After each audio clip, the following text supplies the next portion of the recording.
तोहरा पके हूँ ताके तो अरे तकलीफ हो खेला झरको से केहू झाके तो तकलीफ हो खेला। लेकिन हर समय कभी बाबू नए नए गीत सुनावे के प्रयास करेंगे। पिया प्रदेश में बड़े रूपा भौजी रौरा पता नहीं खे रौरा के लोग जाने के रौरा डांसर है, लेकिन हमारा पता बा कि आज अनहारी गांव में आके रौरे मनीष राय के सम्मान बढ़ा दिले बनी। प्रियंका तिवारी और ऋतु राय भाई हमारे चमचम रौरा सब हमारे सम्मान बढ़ौले बनी। बाकी बात हमारे रवि भैया कहले बनी कि मनीष राय के हमारा पर कर्जा बा के रास्ता से जब गुजरल बनी आज भी हमारा खातिर खड़ा रहे। सही बात। अजानो मांगो तो जान दे दे। पिया प्रदेश में बाड़ो मेहरारू घर पर बाड़ी का कहतरी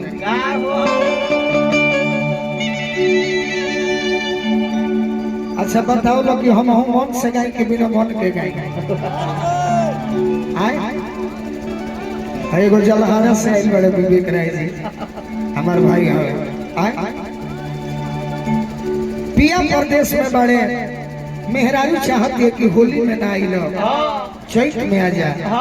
कैसे बोले तनी बोल के बता बोला बोला बोला बोला सब कोई के सामान बढ़ा देलो तो कौन बा बोला बोला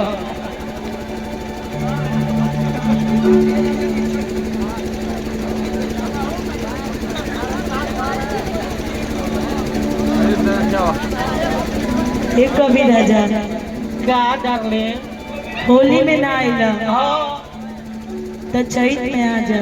काहे खातिर कटनी हुई कटनी होई हाँ चटनी का खियाई ना बोले के सीख से खूंटा फदिया भरे कहतरी के ननदो के भैया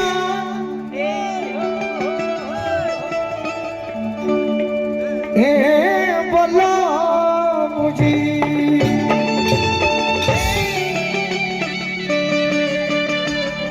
अरे कि ननदो के भैया अरे चैत में चले थोड़े सारा आया जाए राजा जी तो कोई लड़के हाँ कोई लड़के तू दिल में उठावे तू घर आया जाए राजा जी कोई लड़के तू दिल में उठावे तू घर आया जाए राजा जी।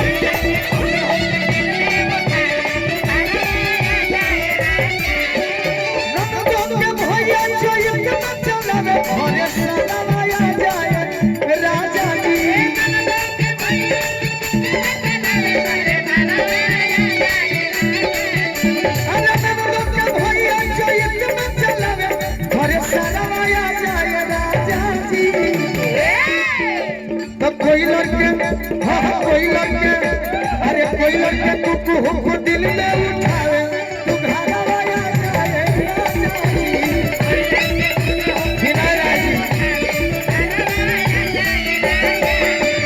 कोई लड़के तू दिल में उठावे तू घर आया जाए राजा जी।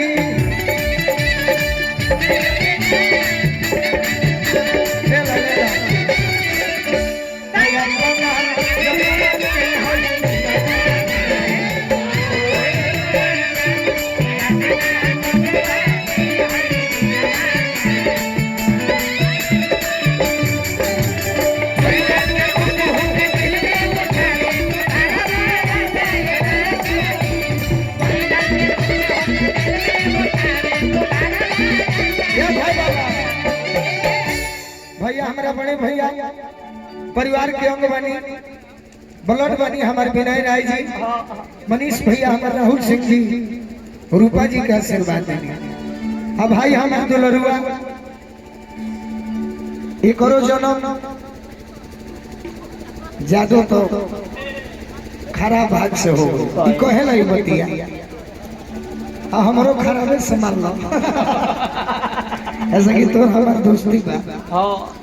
तोर नाम चंदन ठाकुर चाहत है, चंदन सिंह, चंदन राय, चंदन चौधरी, चंदन शर्मा, हमरो सजा तो मौगी इशारा मिलगुल भी कटिंग बाजी हो कहत तरीकी अब मोजराई भइले बहुआ कोचिया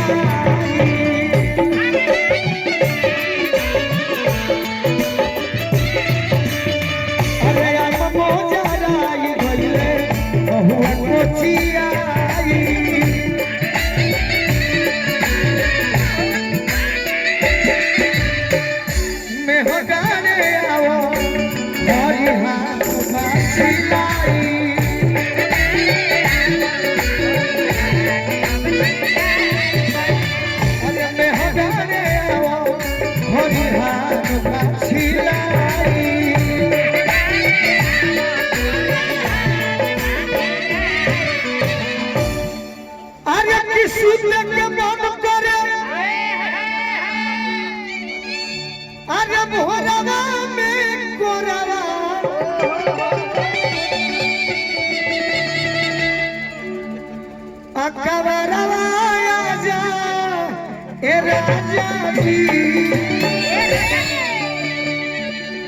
तो कोई लड़के कोई लड़के दिल में उठावे तू घरा आया जाए राजा जी।